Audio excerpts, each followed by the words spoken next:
Family members searched this wooded area near the spot where Flora Jean was last seen. They're looking for any sign they can to help track her down. So this is really heartbreaking to me, being that, I'm here literally when I'm from work, I'm home, so I can be here with her, and to wake up and she's not here, it's really heartbreaking. It all started when the Arctic blast hit the Arklatex. Trisha Thomas, a Shreveport mother and caregiver, came home to her family to what she says was a normal night. Friday night, Saturday morning, about 12:30. I last seen her, she was still woke. I gave her medication. She was in the bed. I put a movie on for her. Then the next day, 65-year-old Flora Jean Thomas, her mother, vanished from their family home. We woke up probably about 11 and she wasn't in her room. So we were searching the house because she has not left the house probably within the last month. And even if she would leave, it'll be with us because she don't have any friends or anything. And we searched the neighborhood, the backyard, and everywhere, and we haven't seen her to this day. Thomas says she is worried about her mother. Thomas, her daughter, and 2 grandchildren have been actively searching for Flora Jean, and they are asking you to do the same. Just encourage everyone to help me in looking for her, and the response from my circle of people has been really great, as well as the community, and I really appreciate it, and I just thank everyone for everything that you are doing at this point. This is 2-year-old Janiyah Platter. Her battle with congenital heart disease goes back to a night when she was just an infant. Janiyah was sleeping in her room, then suddenly Sharday Platter, her mother, heard her daughter cry. I noticed when we were coming from my in-laws' house, she was sweating and she was breathing really heavy. Those symptoms got worse that night, so Sharday and her husband Chadwick Platter rushed their newborn to the hospital. The doctor came in and he says, your daughter has a congenital heart defect, which is a coarctation of the aorta. He says that one of you are going to have to fly to New Orleans, and one of you have to drive. At first we thought we would be able to ride with her to New Orleans on the plane, but we couldn't. So we drove 5 hours to New Orleans. She ended up having open heart surgery like that Monday after we had got settled in, and then she was in the ICU for a whole month. 2-year-old Janiyah is doing better. Now the Platter family helps other families who deal with the disease through the Janiyah Strong Foundation. They host galas, blood and toy drives, and CHD awareness events. We want to be able to help provide funding for these families so they can focus on their kids, help them any way we can. We were able to bless a family with some toys for Christmas, just to be able to walk with them through this situation. This church that you're looking at has been around for 121 years. It went from looking like this to this. The ceiling is coming down and paint is peeling off the wall. This church was built in 1903.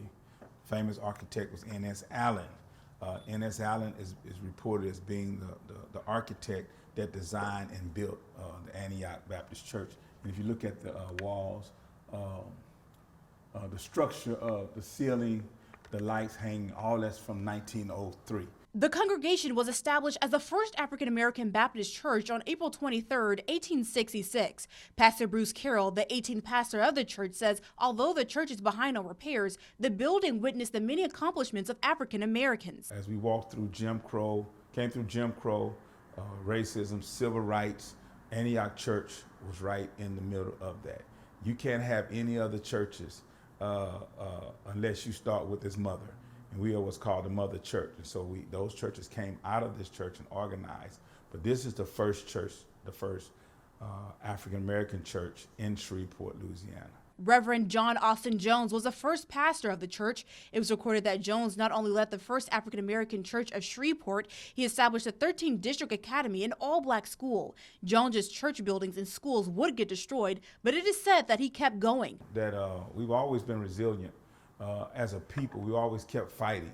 No matter what happened, we would pick up ourselves,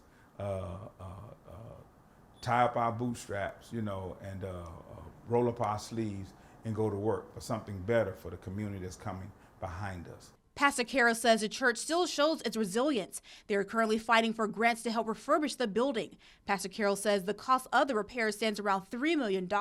He's asking the community for help. We've set up a fund that's strictly dedicated to rehabbing this current property. So we're looking for the support. The height of the film industry in Shreveport goes back to 2005 when Hurricane Katrina hit New Orleans. This caused a shift, moving the state's movie scene to Shreveport. Wade Marshall, the former executive of Millennium Studios, says Hurricane Katrina was a tragedy for New Orleans, but it birthed something right here in Shreveport. We built an entire industry out of this, out of that tragedy, unfortunately, but it gave us an opportunity to grow our industry in ways that we've never seen Shreveport grow. This, of course, brought an influx of income to our community. But when New Orleans got back on its feet, film production slowed down in Shreveport. Then in December last year, rapper and music mogul 50 Cent announced G-Unit Studios was coming to our city. And I hate to say 50 is like Katrina, but he is the catalyst that we're seeing happen for our area again. And because of him coming in, we can see sort of the same thing that's going to happen, and probably, to a scale that was way much more than what we saw at that time. Garrett Krutoff, owner of Northwood Studios, says he's grateful that someone as knowledgeable as 50 is coming to Shreveport. He believes the actor has a motive to help build the city. I was so impressed with the wealth of knowledge that he understood about the industry. He understood it in a way that most people don't. They have the same passion I do for educating people.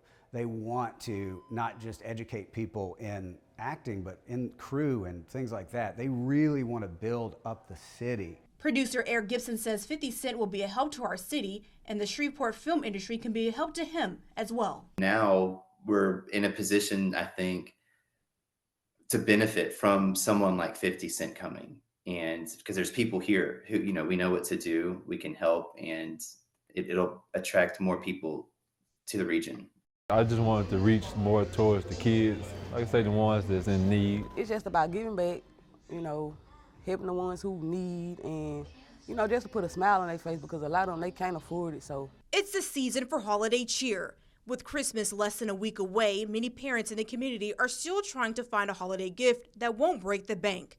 Harris says he wants to be those parents' holiday solution by giving away free haircuts. Inspiration is just really to give back to the community.